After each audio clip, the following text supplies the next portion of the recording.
বুঝছো?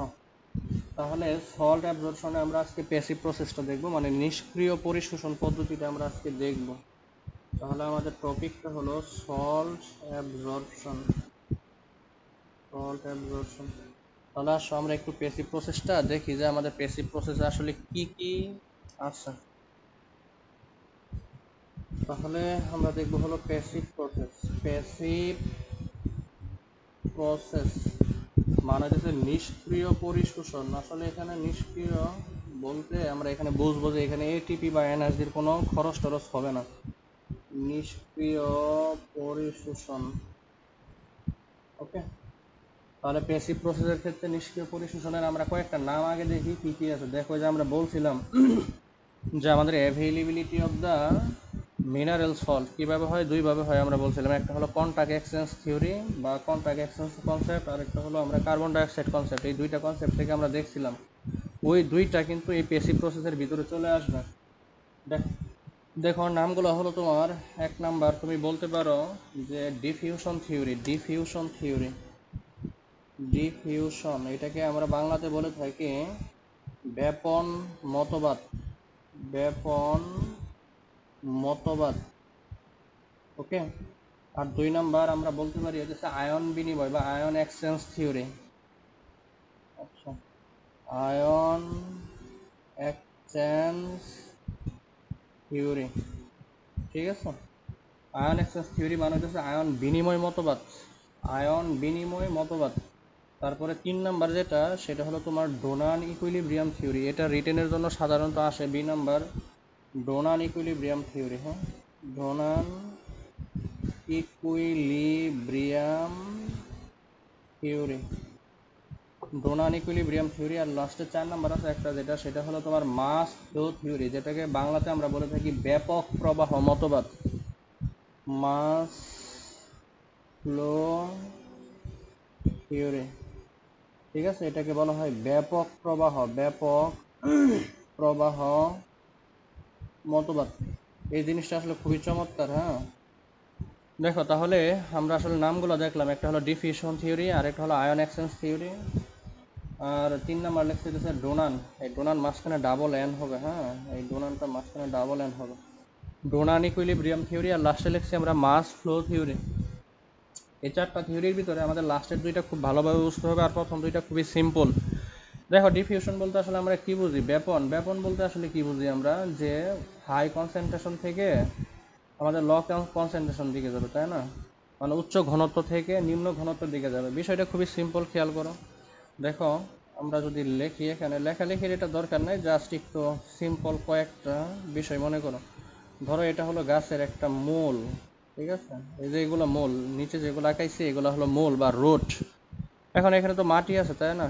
মাটি আছে, মাটির ভিতরে পানি আছে, খনিজ লবণ বা মিনারেল সল্ট আছে, অনেক কিছুই আছে। এখন এই মূলের ভিতরে আমাদের যদি কনসেন্ট্রেশন কম থাকে, দেখো খেয়াল করো, আমরা জানি কি থাকতে পারে এখানে, বাইকার্বনেট থাকতে পারে, হাইড্রোজেন আয়ন থাকতে পারে, বা অন্যান্য কিছু সামান্য মিনারেল থাকতে পারে। যদি থাকে তাহলে, মানে এখানে যদি কম থাকে তাহলে কি ঘটবে আলটিমেটলি, মানে মূলের ভিতরে কম মাটির ভিতরে বেশি, তাহলে আসলে ঘটনাটা এই যে ব্যাপনই কিন্তু ঘটবে, ডিফিউশন ঘটবে, ঠিক আছে। মানে মাটি থেকে তোমার খনিজ লবণটা মূলের ভিতরে ঢুকবে, তাহলে পটাশিয়াম ঢুকবে, তারপরে মনে করো ক্লোরাইড আয়ন ঢুকবে, এরা কিন্তু ভিতরে ঢুকবে, এগুলো মনে করো মাটি, ঠিক আছে। তাহলে এখানে আমাদের concentration of root is less than concentration of earth. এই জিনিসটা কিন্তু এখান থেকে মনে রাখলেই হয়ে গেল। মানে কার কনসেন্ট্রেশন, ওই যে মিনারেল সল্টের কনসেন্ট্রেশন বা আয়নগুলোর কনসেন্ট্রেশন।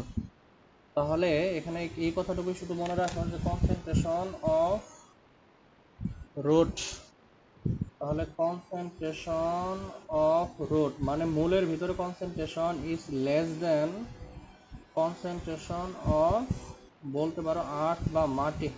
ওকে, তাহলে এই হলো আমাদের মূল কথা। এখানে কিসের কনসেন্ট্রেশন, ওই যে বললাম আয়নের কনসেন্ট্রেশন।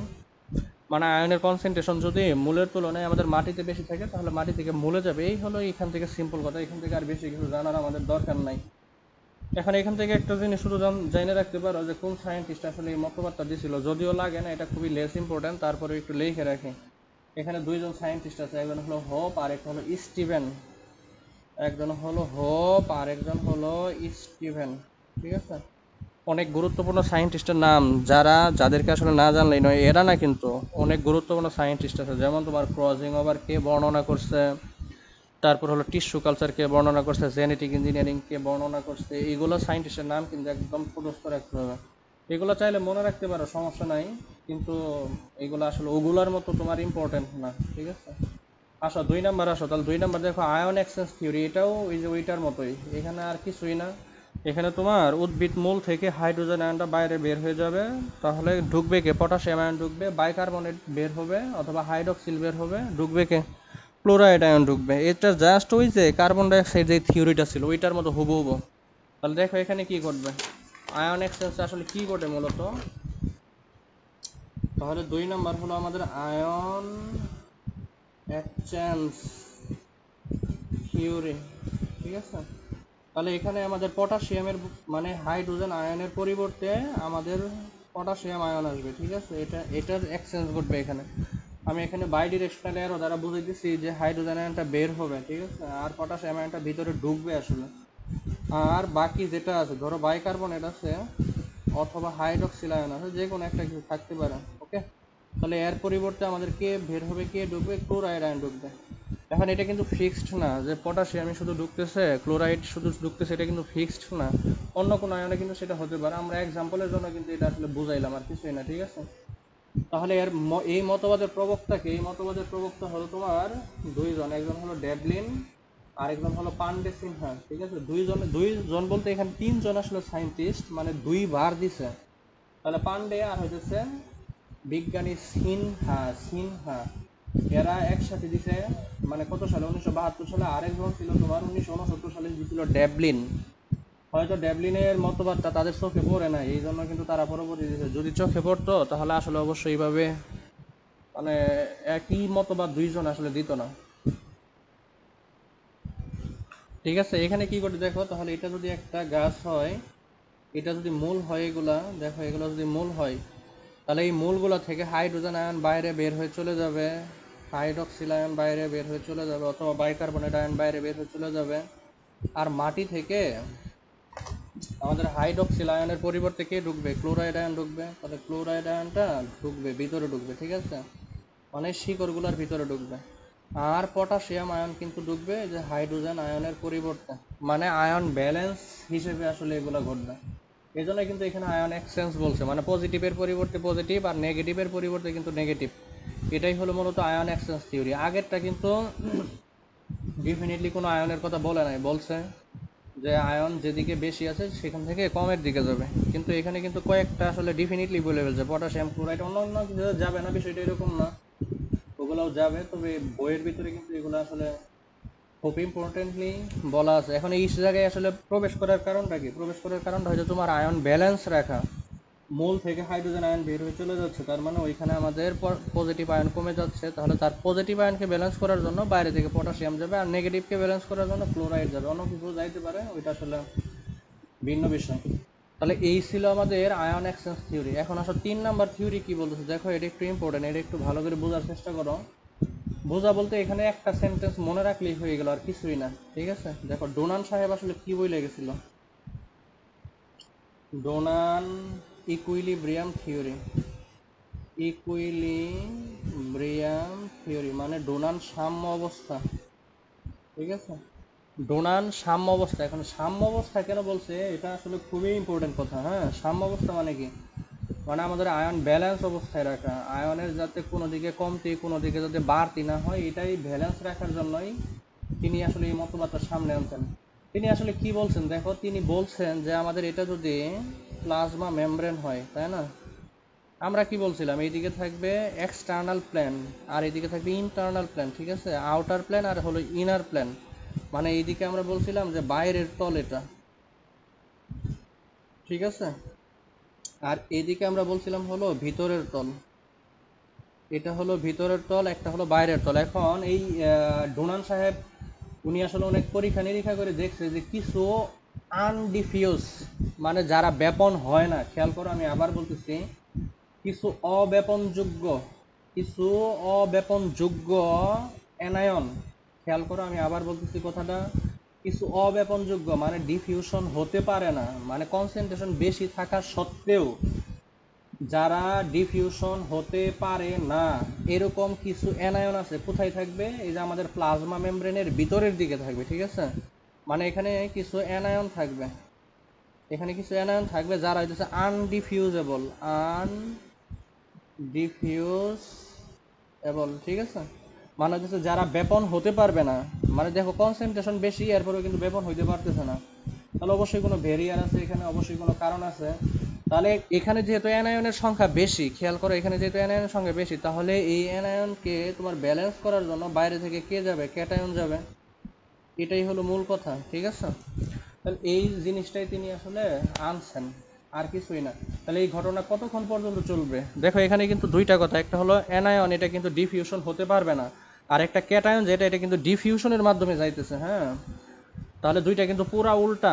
ওই বেটা অ্যানায়ন তোমার ডিফিউশন হয় না বিদায় বাইরে আসতে পারতেছে না, যদিও ভিতর কনসেন্ট্রেশন বেশি অ্যানায়নের। আর বাইরে থেকে ক্যাটায়ন যেটা, এটা ডিফিউশনের মাধ্যমে ভিতরের দিকে যাচ্ছে। যেহেতু ক্যাটায়ন বাইরে থেকে ভিতরে যাচ্ছে, তাহলে এখানে কিন্তু আমাদের একটা ইকুইলিব্রিয়াম অবস্থা আলটিমেটলি তৈরি হয়ে যাবে। যতক্ষণ পর্যন্ত ইকুইলিব্রিয়াম স্টেট তৈরি না হবে ততক্ষণ পর্যন্ত কিন্তু তোমার এই ক্যাটায়নটা বাইরে থেকে ভিতরে কিন্তু যাইতেই থাকবে, ঠিক আছে? এইটাকেই বলা হয় আমাদের ডোনান ইকুইলিব্রিয়াম থিওরি। এখন এই ডোনান ইকুইলিব্রিয়াম থিওরির আসলে প্রবক্তা এই ডোনান কিন্তু নিজেই, ওনার পরিপূর্ণ নাম কিন্তু এফ জি ডোনান। প্রায় 1900 কত সালে দিছিল? 14 সালে দিছিল, হ্যাঁ। এই থিওরিটা আসলে তিনি 1914 সালে দিছিল। আশা করি এটা বুঝাইতে পারছি, এখানে আসলে তেমন কিছুই না। আমি একটু আবার রিপিট করতেছি এটা, যেহেতু এটা একটু ইম্পর্টেন্ট আছে রিটেনের জন্য, বি নাম্বারের জন্য। যদি রিটেনে আসে তাহলে এইভাবে একটু ফিগার আঁকায়ও, আর সাথে কিছু কথা লিখলেই কিন্তু মোটামুটি 2-এর ভিতরে 2 দিবে, ঠিক আছে? শুধু কথা লিখলে হয়তো 0.5 কাইটে দিতে পারে, সম্ভাবনা আছে আর কি। আর যদি ফিগারটা সহ আঁকা, ফিগার তো তেমন কিছু না এখানে। বাইরে থেকে ক্যাটায়ন ভিতরে যাচ্ছে কি পদ্ধতিতে? ডিফিউশন পদ্ধতিতে, এটা দেখাই দিবা। আর আয়নায়ন ভিতরে এক্সেসিভ পরিমাণ আছে, বাট সে কি করতে পারতেছে না? ডিফিউশন হতে পারতেছে না, মানে আনডিফিউজেবল কিছু অ্যানায়ন ভিতরে আছে, আটকা পড়ে আছে। তাহলে তাকে ব্যালেন্স করার জন্য বাইরে থেকে ক্যাটায়ন যাচ্ছে। তো এই ঘটনাটা ততক্ষণ পর্যন্ত চলতে থাকবে যতক্ষণ পর্যন্ত আমাদের এই চার্জের ইকুইলিব্রিয়াম না হবে, মানে অ্যানায়নকে যতক্ষণ পর্যন্ত ব্যালেন্স অবস্থায় না আনতে পারবে ততক্ষণ পর্যন্ত আসলে এটা চলতেই থাকবে। আশা করি বুঝাইতে পারছি, হ্যাঁ? তাহলে আসো এরপরে যেটা মাস ফ্লো থিওরি, এটাও আসলে ইম্পর্টেন্ট, বাট আসলে সাধারণত আসে না, বাট এটা আসলে জানে রাখা ভালো। খেয়াল করো, পরের থিওরিটা হলো মাস ফ্লো থিওরি। 4 নাম্বার যেটা, সেটা হলো মাস ফ্লো থিওরি। এটাকে আমরা বলছিলাম ব্যাপক প্রবাহ মতবাদ। রায়ান শুনতেছো? আমার কিন্তু ফ্যান চলতেছে, অনেক স্পিডে চলতেছে ফ্যান, শুনতেছো কিনা আল্লাহ ভালো জানে।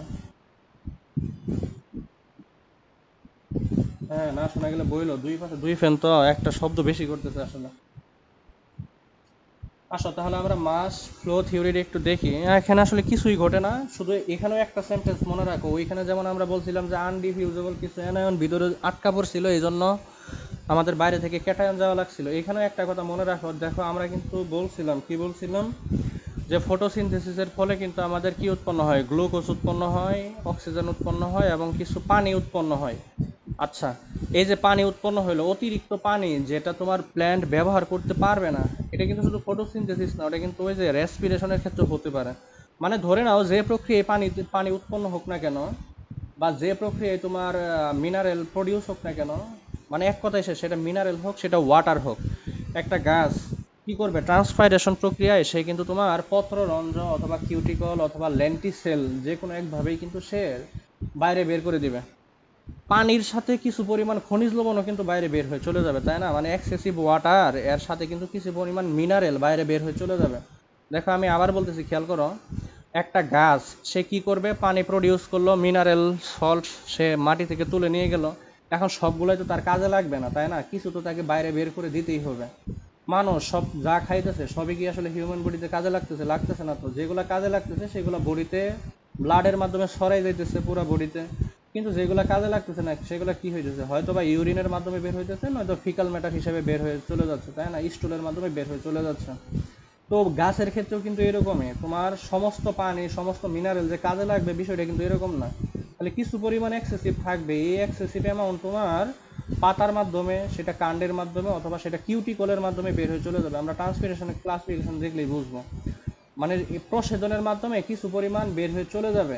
এখন একটা জিনিস খেয়াল করো, বের হয়ে যাচ্ছে কিন্তু অধিকাংশই পাতার মাধ্যমে। ট্রান্সপাইরেশন যদি পড়ে থাকো, না পড়ে থাকলে একটু পরেই আমরা শুরু করবো। এটা বেশিরভাগই কিন্তু আমাদের বের হয়ে যায় স্ট্রোমাটার মাধ্যমে, মানে যে পত্র রন্ধ্রের মাধ্যমে কিন্তু আমাদের বেশিরভাগ পানি বের হয়ে চলে যায়। তাহলে ঘটনাটা কি ঘটলো দেখো, এটা যদি একটা গাছ হয়, এটা যদি গাছ হয়, এটা তোমার ধরো পাতা উপরে হইতেছে পাতা, আর এখানে হইতেছে মূল। তাহলে এখান থেকে তোমার এক্সেসিভ অ্যামাউন্টে পানি বের হয়ে চলে যাচ্ছে, সাথে তোমার কিছু মিনারেল আছে। হ্যাঁ, আমরা ব্রেকেট দিয়ে বোঝাচ্ছি, মানে বা না অর না, এখানে আমরা বুঝাইতেছি যে পানির সাথে কিছু পরিমাণ আমাদের মিনারেল বের হয়ে চলে যাচ্ছে। এখন যেহেতু এই পাতার ভিতরে মিনারেল বাইরে বের হয়ে চলে যাচ্ছে পাতা থেকে, তাহলে এই পাতার ভিতরে এই মূলের তুলনায় বা এই পুরা গাছের তুলনায় একটা কিন্তু এখানে আয়নের ঘাটতি কম হয়ে যাচ্ছে, পানির পরিমাণ কম হয়ে যাচ্ছে। দেখো কত সুন্দর থিওরি, কিন্তু এটা কিন্তু মজার আসলে থিওরি। মানে পাতা থেকে পানি বের হয়ে যাচ্ছে, সাথে মিনারেল বের হয়ে যাচ্ছে, তার মানে পাতার ভিতরে কিছু মিনারেল বা কিছু পানির ঘাটতি হয়ে যাচ্ছে। এখন এই ঘাটতি পূরণ করার জন্য আমাদের নিয়মটা কি, যেখানে কম থাকবে সেখানে সেই ঘাটতি পূরণ করবে। তাহলে এই মূলের ভিতরে বা এই পুরা কাণ্ডের ভিতরে কিন্তু তখন বেশি থাকবে। তখন এই ইকুইলিব্রিয়াম অবস্থা বজায় রাখার জন্য এই মূল থেকে কিছু পরিমাণ পানি মিনারেল এই পাতায় চলে যাবে। যখন এই মূলের ভিতরে ঘাটতি হবে, তখন কিন্তু মূল আবার ওই যে প্রথম থিওরি, ডিফিউশন থিওরি, সে কিন্তু আবার শোষণ করে নিয়ে যাবে। দেখছো কত মজার থিওরি কিন্তু এটা। হ্যাঁ, মানে ট্রান্সপাইরেশন প্রসেসের মাধ্যমে তোমার কিছু পরিমাণ পানি বের হলো, পানির সাথে তোমার মিনারেল বের হলো, ঠিক আছে। এখন এই মিনারেল বের হয়ে যাওয়ার কারণে কিন্তু আমাদের কি ঘটবে, এই পাতার ভিতরে বা যার মাধ্যমে এটা বের হয়ে চলে যাচ্ছে সেখানে কিন্তু একটা ঘাটতি তৈরি হবে। তাহলে তার ঘাটতি পূরণ করার জন্য গাছের অন্যান্য অংশ লাইক টিম্বার হতে পারে, রুট হতে পারে, সেখান থেকে তোমার মিনারেল ওয়াটার সেই ঘাটতি পূরণ করবে। এখন সেই ঘাটতি পূরণ করতে গিয়ে যেখান থেকে যাচ্ছে সেখানেও কিন্তু আবার ঘাটতি হয়ে যাচ্ছে। তাহলে সে কি করবে, সে আবার মূল বা রুটের মাধ্যমে মাটি থেকে কিন্তু শোষণ করবে। এই হলো আমাদের মূল কথা, ঠিক আছে। এটাকে বলা হয় ট্রান্সপাইরেশন, মানে এক ধরনের ট্রান্সপাইরেশন প্রসেস বলতে পারো এটাকে, আসলে আর কিছুই না। তাহলে এই ছিল মোটামুটি 4টা প্যাসিভ প্রসেস, আশা করি কিছুটা হলেও বুঝতে পারছো। হ্যাঁ, 1 নাম্বার হলো ডিফিউশন থিওরি, 2 নাম্বার হলো আয়ন এক্সচেঞ্জ থিওরি, 3 নাম্বার আমরা বললাম ডোনেন, মানে ডোনান ইকুইলিব্রিয়াম কনসেপ্ট বা ডোনান ইকুইলিব্রিয়াম থিওরি, আর 4 নাম্বার আমরা বললাম মাস অফ ফ্লো থিওরি। এখানে আসলে কিছু পরিমাণ মিনারেল আর ওয়াটার বের হয়ে যাওয়ার কারণে আমাদের একটা ঘাটতি তৈরি হবে। এই ঘাটতি পূরণ করার জন্যই আমাদের খনিজ লবণ, ওয়াটার, এগুলো সাধারণত অ্যাবজর্পশন বেশি হয় আর কি। তো এটা কি দিয়েছিল, এটা আসলে দিয়েছিল একজন বিজ্ঞানী যিনার নাম হচ্ছে হিলমো এবং ক্র্যামেন। এটা আসলে দুইটা সায়েন্টিস্টের নাম মনে রাখতে পারো, একজনের নাম হলো তোমার হিলমো, অনেকে এটাকে হাইলমো বলে। হ্যাঁ, হিলমো, আরেকজন ছিলেন সাথে তিনি সহযোগী। সহযোগী বলতে আসলে দুইজন দুইভাবে দিছিলেন, সহযোগী বলা যাবে না আসলে, যেহেতু দুইজনে দুই সালে দিছিলেন, মানে দুইজন দিছিলেন আসলে আলাদা আলাদাভাবে। ক্র্যামেন, CRAMEN, এই বেটা দিছিল 1955 সালে, আর এই বেটা দিছিল তোমার 1956 সালে, ঠিক আছে। এই কাছাকাছি সময় আসলে দিছিলেন। এই হলো আমাদের মোটামুটি অ্যাবজর্পশন প্রসেস। তাহলে রিটেনের জন্য কয়েকটা জিনিস মনে রাখবে, একটা হলো তোমার লুন্ডেগর থিওরি, প্রোটন অ্যানায়ন কো ট্রান্সপোর্ট, আর এখানে বললাম হচ্ছে ডোনেন এক্সচেঞ্জ থিওরি, ঠিক আছে। এগুলো আসলে রিটেনের জন্য, আর বাকি যেগুলো আছে সেগুলো হচ্ছে এমসিকিউর জন্য বা কনসেপ্ট ক্লিয়ার রাখার জন্য একটু জানলেই হয়ে যাবে, আর কিছুই না। এখন আসো আমরা একটু দেখি যে এই যে আমাদের অ্যাবজর্পশন হইতেছে, তাহলে অ্যাবজর্পশন কখনো বেশি হয়, কখনো কম হয়, কখনো আবার হয় না, কখনো আবার মানে মিড ইন্টারমিডিয়েট ভাবে হয়, মানে বেশিও না কমও না। তাহলে এটা আসলে কিভাবে হয়, মানে এর পিছনে কিছু ফ্যাক্টর রেসপন্সিবল আছে, কিছু আসলে আমাদের ফ্যাক্টর এখানে কাজ করে। কিছু কিছু ফ্যাক্টর আছে যারা তোমার অ্যাবজর্পশনকে ইনহিবিট করবে, ঠিক আছে। আবার কিছু কিছু ফ্যাক্টর আছে যারা তোমার অ্যাবজর্পশনকে মানে বাড়াই দিবে। যেখানে তোমার কম হইতেছিল সেখানে বাড়াবে, যেখানে বেশি হইতেছিল সেখানে কম হবে, সেখানে ইনহিবিট করবে, এরকম কিছু ফ্যাক্টর আছে। আচ্ছা, তার আগে একটা জিনিস এখান থেকে জানা লাগবে, যেটা আসলে আমাদের বি নাম্বারের ক্ষেত্রে একটা পেইড কোশ্চেন বলতে পারো, যে ডিফারেন্স বিটুইন অ্যাক্টিভ প্রসেস আর হইতেছে ইনঅ্যাক্টিভ প্রসেস, মানে অ্যাক্টিভ অ্যাবজর্পশন আর হলো ইনঅ্যাক্টিভ অ্যাবজর্পশন। এটা একটু পড়ে নিবা, আমি একটু মুখে মুখে বলে দেই। অবশ্যই এতক্ষণে ধরতে পারছো, নিজে কিন্তু 5-7টা পয়েন্ট এখন বানাইতে পারবা। ডিফারেন্স বিটুইন, এটা কিন্তু লাগবে। হ্যাঁ, difference between active and passive, মানে সক্রিয় আর হচ্ছে নিষ্ক্রিয় পরিশোষণ, এর ভিতরে আমাদের ডিফারেন্সটা একটু জানা লাগবে। কিছু না জানলেও কিন্তু প্রথম থেকেই তুমি বলতে পারবা, কি বলতে পারবা, দেখো দুইটা থিওরি মানে দুইটা ডিফারেন্স কিন্তু অটোমেটিক বলতে পারবা। যে অ্যাক্টিভের ক্ষেত্রে আমাদের কি ঘটে, আমাদের এটিপি লাগে, মানে এনার্জি লাগে, এনার্জি ব্যয় হয়। আর প্যাসিভের ক্ষেত্রে কিন্তু আমাদের কোনো এনার্জি বা এটিপি কিন্তু ব্যয় হয় না। এক নাম্বার ডিফারেন্স। দুই নাম্বার ডিফারেন্স তুমি বলতে পারো যে আমাদের অ্যাক্টিভ প্রসেস, মানে অ্যাক্টিভ প্রসেসের ক্ষেত্রে আমাদের ডিরেকশনটা থাকে এগেইনস্ট দ্য কনসেন্ট্রেশন, মানে কনসেন্ট্রেশনের আনতির দিকে, ঘাটতির দিকে, মানে কম কনসেন্ট্রেশন থেকে বেশি কনসেন্ট্রেশনের দিকে যাবে। এটাই কিন্তু আসলে আমাদের অ্যাক্টিভ প্রসেসের মূল কথা।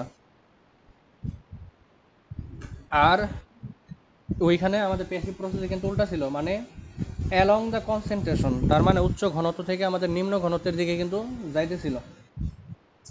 এটা বলতে পারো। এরপরে কিছু এক্সাম্পল বলতে পারো, বা কিছু এনজাইমের ভূমিকা আছে, যেমন অ্যাক্টিভ প্রসেসের ক্ষেত্রে আমাদের এনজাইমের ভূমিকা বা ইফেক্ট আছে, বাট প্যাসিভ প্রসেসের ক্ষেত্রে সাধারণত আমাদের এনজাইমের কোনো ভূমিকা নাই, এটাও বলতে পারো। এছাড়া কিছু তুমি থিওরি বলতে পারো, যেমন অ্যাক্টিভ প্রসেসের 3টা থিওরি, প্যাসিভ প্রসেসের 4টা থিওরি। এই হলো তোমার কিছু মোট কথা, ঠিক আছে? তাহলে এটা কিন্তু একটু জানা রাখবে, এটা কিন্তু রিটেনের জন্য সাধারণত আসে। রিটেনের জন্য দেখবা যখন টেস্ট পেপার বা গাইড বা বিভিন্ন কোশ্চেন সলভ করবা, দেখবে এগুলো সামনে আসতেছে। এই হলো মূল কথা। এখন আসো আমরা কিছু প্রভাবক বা ফ্যাক্টর দেখব। ফ্যাক্টর রেসপন্সিবল ফর আমাদের অ্যাবজর্পশন, এর ক্ষেত্রে কয়েকটা ফ্যাক্টর আমরা দেখব, আমাদের সবগুলো আসলে দরকার নেই। তাহলে ফ্যাক্টর রেসপন্সিবল ফর অ্যাবজর্পশন। তাহলে অ্যাবজর্পশনের জন্য কি কি ফ্যাক্টর আছে এটা একটু আমাদের দেখতে হবে। দেখো আমাদের কয়েকটা জিনিস আসলে জানলে এখান থেকে হয়ে যাবে। যেমন আমাদের এখানে আসলে কি আদান প্রদান হয়, দেখো টেকনিকে কিন্তু মনে রাখতে পারো, এগুলো মুখস্থ করার কিন্তু আসলে এখানে দরকার হয় না। কি কি টেকনিকে মনে রাখতে পারো খেয়াল করো। যেমন তুমি এখানে কি আসলে অ্যাবজর্পশন করতেছো, আয়ন অ্যাবজর্পশন করতেছো, তাহলে আয়নের কনসেন্ট্রেশন বেশি হলে কি হবে, কম হলে কি হবে, এটা আসলে ধরতে পারতেছো। তাহলে এক নাম্বার আমরা বলতে পারি concentration of ion, concentration of ion. তাহলে আয়নের কনসেন্ট্রেশন বাড়লে কি হবে আর কমলে কি হবে, এখানে কিন্তু একটা কথা আছে, অতিরিক্ত খাইলে কিন্তু দেখবা যে পেট ফুলে গেছে গা। তাহলে অতিরিক্ত কোনো কিছুই কিন্তু আসলে ভালো না। তাহলে কনসেন্ট্রেশন বাড়লে আমরা কি জানি, লা শাতিলিয়ার প্রিন্সিপাল, তুমি কেমিস্ট্রিতে ফিরে যাও, যদিও ভুটানির সাথে কেমিস্ট্রির সম্পর্ক খুবই কম, রিলেশন আছে ঠিক আছে, লা শাতিলিয়ার নীতি কিন্তু ভুটানির ক্ষেত্রে আবার অ্যাপ্লিকেবল না, কিন্তু ওইখান থেকে মনে রাখতে পারো যে কনসেন্ট্রেশন বাড়লে কি হয়, আমাদের প্রোডাক্টের পরিমাণ বাড়ে। এটা কিন্তু লা শাতিলিয়ার বলে গেছিল, লা চ্যাটেলিয়ার, ঠিক আছে, যেভাবে উচ্চারণ করো এটাই শুদ্ধ আসলে। তো লাহাসাদিলিয়া সাহেব বলে গেছিল যে আমাদের যদি রিঅ্যাক্টেন্টের কনসেন্ট্রেশন বাড়ে তাহলে কিন্তু আমরা প্রোডাক্টের পরিমাণটা বেশি পাবো। এখানেও তুমি এভাবে মনে রাখতে পারো, বাট বিষয়টা হচ্ছে এখানে কিন্তু একটা লিমিট আছে, মানে একটা নির্দিষ্ট লিমিট পর্যন্ত যাওয়ার পর তুমি ঘনত্ব যতই বাড়াবা দেখবা যে উল্টা ঘটনা ঘটতেছে, ঠিক আছে? তাহলে এখানে তুমি ইনিশিয়ালি মনে রাখতে পারো যে ইনিশিয়ালি ইনিশিয়ালি তোমার কনসেন্ট্রেশন যদি বাড়ে তাহলে কিন্তু তুমি অ্যাবজর্পশন রেটটাও বাড়বে, অ্যাবজর্পশন বাড়বে মানে শোষণের পরিমাণটা বাড়বে, এটা হলো লিমিটের মধ্যে। বাট লিমিটের উপরে যদি চলে যায় তাহলে কিন্তু উল্টা ঘটনা ঘটবে। তাহলে ইনিশিয়ালি, তাহলে লিমিটের পর কি ঘটবে, যদি তুমি বাড়াও, দেখো এটা একটু আমি ভিন্ন কালি দিয়ে লিখে রাখি, যদি বাড়াও কনসেন্ট্রেশন, সিওএনসি মানে কনসেন্ট্রেশন, তাহলে কিন্তু তোমার অ্যাবজর্পশনটা উল্টা ঘটনা ঘটবে, ঠিক আছে? তাহলে এখান থেকে তুমি এইভাবে মনে রাখতে পারো যে নির্দিষ্ট ঘনত্ব পর্যন্ত আমাদের শোষণের পরিমাণটা আসলে মানে বাড়তে থাকবে, যে আমরা যদি কনসেন্ট্রেশন বাড়াই তাহলে বাড়তে থাকবে, ঠিক আছে? আর নির্দিষ্ট সীমার উপরে যদি চলে যায়, মানে একটা লিমিটের উপরে যদি চলে যায় তাহলে কিন্তু সেটা আসলে উল্টা ঘটনা ঘটবে। এই হলো আমাদের মূল কথা। তাহলে ফ্যাক্টর আমরা এক নাম্বার জানলাম কনসেন্ট্রেশন অফ দ্য আয়ন। দুই নাম্বার আসো আমরা যেটা জানবো সেটা হলো আমাদের টেম্পারেচার। দেখো টেম্পারেচার আসলে কিভাবে ইফেক্ট তৈরি করবে, তুমি যদি ওই প্যাসিভ প্রসেসটা লাস্টের থিওরিটা যেটা ছিল মাস অফ ফ্লো, তোমার টেম্পারেচার যদি বাড়ে তাহলে কি ঘটবে, ব্যাপনের পরিমাণ বাড়বে, এটাই তো স্বাভাবিক। মানে যত তুমি তাপমাত্রা বাড়াবা তত কিন্তু তোমার ট্রান্সপাইরেশন বাড়বে। ট্রান্সপাইরেশন বাড়লে কি হবে, আমাদের বডি থেকে মানে প্ল্যান্ট থেকে কিন্তু আলটিমেটলি কি হবে আসলে, মানে পানি বের হয়ে চলে যাবে। পানি বের হচ্ছে মানে কি, তার সাথে কিছু মিনারেলও বের হয়ে চলে যাচ্ছে। তাহলে কিন্তু তাপমাত্রা বাড়ালে আলটিমেটলি দেখা যায় যে আমাদের পরিশোষণ হারটা বৃদ্ধি পাবে। ওই যে লাস্টের থিওরি দিয়ে মনে রাখা আর কি, প্রত্যেকটা থিওরির ক্ষেত্রে প্রযোজ্য, বাট মনে রাখার টেকনিক আর কি আমি বলতেছি, ঠিক আছে? তাহলে টেম্পারেচার বাড়াইলে এখানেও একই কথা, যে ইনিশিয়ালি তুমি যদি বাড়াও, ইনিশিয়ালি যদি টেম্পারেচার বাড়াও, মানে নির্দিষ্ট লিমিটের মধ্যে আর কি আমি বুঝাচ্ছি, তাহলে কিন্তু তোমার অ্যাবজর্পশনটা বেড়ে যাবে, অ্যাবজর্পশনটা কিন্তু বেড়ে যাবে। আর আফটার লিমিট, এখানেও একই অবস্থা, যদি লিমিট ক্রস করে ফেলো তাহলে তুমি টেম্পারেচার যতই বাড়াবা ততই কিন্তু তোমার অ্যাবজর্পশনটা কমে যাবে। ওকে, এই হলো মূল কথা, মানে নির্দিষ্ট সীমা পর্যন্ত এই কিন্তু তোমার অ্যাবজর্পশনের পরিমাণটাকে বাড়াবে। তো এই সীমা থেকে তাপমাত্রা যতই তুমি বাড়াও না কেন তোমার পরিশোষণ হারটা কিন্তু আলটিমেটলি কমায় আনবে। আবার তাপমাত্রা কিন্তু কমে গেলেও সমস্যা, ঠিক আছে? তেমন অবস্থা হয় যে মাঝে মাঝে দেখা যায় তোমার অ্যাবজর্পশন একদম বন্ধ হয়ে গেছে। এই তাপমাত্রা এরকম একটা ডেঞ্জারাস ফ্যাক্টর আসলে। তাপমাত্রা অতিরিক্ত বাড়লেও ভালো না, আবার কমলে তো এমনিই ভালো না, কমলে তো এমনিই ভালো না, বাড়লে অতিরিক্ত বাড়লে আবার সেটাও ভালো না, মানে লিমিটের মধ্যে থাকা উচিত। অবেসিটি আসলে জিনিসটাই খুবই খারাপ, ঠিক আছে? 3 নাম্বার আসো, 3 নাম্বার হইতেছে আলো বা লাইট, সানলাইট, ঠিক আছে? তাহলে সানলাইট হলে আসলে কি হবে দেখো, সানলাইট আসলে আমাদের এটা আসলে ডিরেক্টলি কোনো ইফেক্ট তৈরি করবে না, ঠিক আছে? ডিরেক্টলি আসলে কোনো ইফেক্ট তৈরি করবে না, এটা হলো ইনডিরেক্টলি, মানে পরোক্ষভাবে এখানে আসলে একটা ভূমিকা এর ভিতরে আছে। কিরকম ভূমিকা আছে দেখো, মানে বিষয়টা হচ্ছে আমরা জানি ওই ট্রান্সপাইরেশনের ক্ষেত্রে একটু পরেই দেখবো, এটা আসলে বারবার বলা লাগতেছে কিন্তু এর সাথে রিলেটেড। তো দেখবা যে পত্র বন্ধ হওয়া এবং খোলা, এটা কিন্তু তোমার পত্ররন্ধ্র বলতে আমি স্টোমাটা বোঝাইতেছি, ঠিক আছে?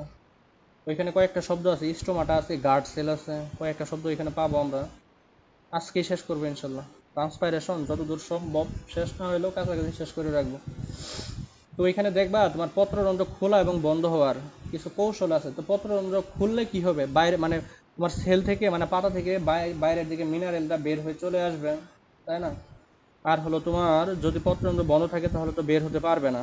তাহলে পত্ররন্ধ্র খোলা থাকলে ভিতর থেকে বাইরে আসবে, ভিতর থেকে বাইরে আসবে মানে পাতা থেকে পরিবেশে আসবে, তাহলে কিন্তু তোমার মিনারেলের একটা ঘাটতি তৈরি হলো। এই মিনারেলের ঘাটতি পূরণ করার জন্য আমাদের কি ঘটবে আসলে, অ্যাবজর্পশনের রেটটা আলটিমেটলি বাড়াই দিবে। এটা কিন্তু পরোক্ষ একটা ভূমিকা, ঠিক আছে?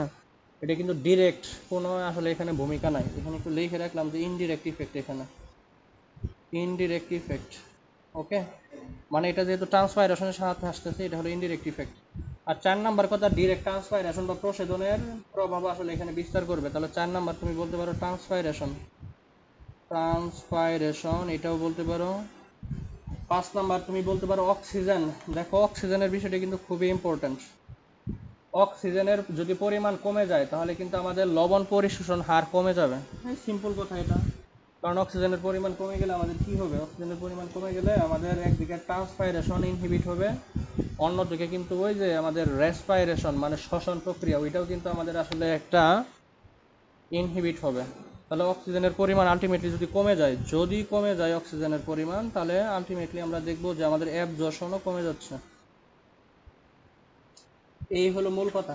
এছাড়া আরো অনেক কিছু আছে, হ্যাঁ, আরো দেখবা তোমার কিছু কি বলে এটাকে রেসপাইরেটরি ম্যাটেরিয়াল আছে, তারপর হলো কিছু আয়ন আছে, এগুলো একটু মনে রাখতে পারো। তবে সবচেয়ে মোস্ট ইম্পর্টেন্ট এখানে এমসিকিউর জন্য যেটা কিছু তোমার আয়ন আছে, আয়ন, এই আয়ন দুইটা একটু এমসিকিউর জন্য 100% মনে রাখতেই হবে, হ্যাঁ। দেখো এখানে আয়নটা হলো ক্যালসিয়াম আর ম্যাগনেসিয়াম, এরা যদি উপস্থিত থাকে, ক্যালসিয়াম ম্যাগনেসিয়াম এরা যদি উপস্থিত থাকে এরা কিন্তু ইনহিবিট করবে, কাকে ইনহিবিট করবে, পটাশিয়াম আয়নকে, পটাশিয়াম আয়ন অ্যাবজর্পশনকে এরা ইনহিবিট করবে, ঠিক আছে? এই হলো মূল কথা। তাহলে এই দুইটা একটু এমসিকিউর জন্য মনে রাখো যে কে কে আমাদের পটাশিয়াম আয়নকে অ্যাবজর্পশন হতে বাধা দেয়। তাহলে এই ছিল আমাদের মূল কথা, ঠিক আছে? তাহলে আমরা অ্যাবজর্পশন সম্পর্কে মোটামুটি একটু ভালো একটা ধারণা পেয়ে গেলাম।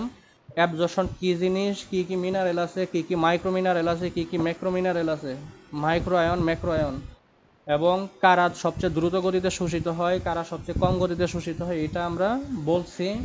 প্রসেসগুলো আমরা বলছি, কিছু ডিফারেন্স বলছি, অ্যাক্টিভ প্যাসিভের কিছু ডিফারেন্স বলছি, তারপর হলো কিছু ফ্যাক্টর সম্পর্কে আমরা আলোচনা করলাম। এই ছিল আমাদের অ্যাবজর্পশন সম্পর্কে মূল কথা। এখন এই জায়গা থেকে একটা জিনিস আসলে পড়ে নিও, আসলে এগুলো লেস ইম্পর্টেন্ট লাগে না বললেই চলে, যে ওয়াটার অ্যাবজর্পশন আর মিনারেল অ্যাবজর্পশন দুইটাইতে অ্যাবজর্পশন ঘটে, তাই না? মানে মূল থেকে তো পানি আসলে কোত্থেকে নেবে, মূলের মাধ্যমে মাটি থেকেই তো নেবে, তাহলে ওইটাও একটা অ্যাবজর্পশন। আবার খনিজ লবণ বা মিনারেল ওইটাও কিন্তু নিতেছে, তাহলে ওইটাও একটা অ্যাবজর্পশন।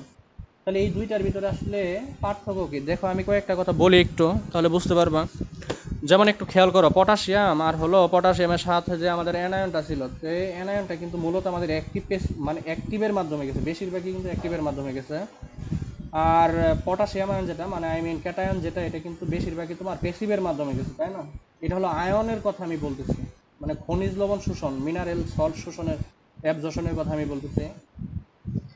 কিন্তু পানির ক্ষেত্রে দেখো, পানি কিন্তু অধিকাংশই তোমার প্যাসিভ প্রসেসে গেছে, কারণ ওইখানে কিন্তু আসলে আমাদের কোনো অ্যাক্টিভ, মানে অ্যাক্টিভের কথা কিন্তু আমরা আসলে বলি নাই, পানির কথা তো আমরা আলোচনাই করি নাই, জাস্ট আমরা কিন্তু এখানে আলোচনা করছি আয়নের কথা। কিন্তু এখানে একটু মনে রাখতে পারো যে পানির বেশিরভাগই প্যাসিভ প্রসেসে শোষণ হবে, আর খনিজ লবণের বেশিরভাগই অ্যাক্টিভ এবং প্যাসিভ দুইভাবে শোষণ হতে পারে, তবে সবচেয়ে বেশি হতে পারে অ্যাক্টিভের মাধ্যমে, ঠিক আছে?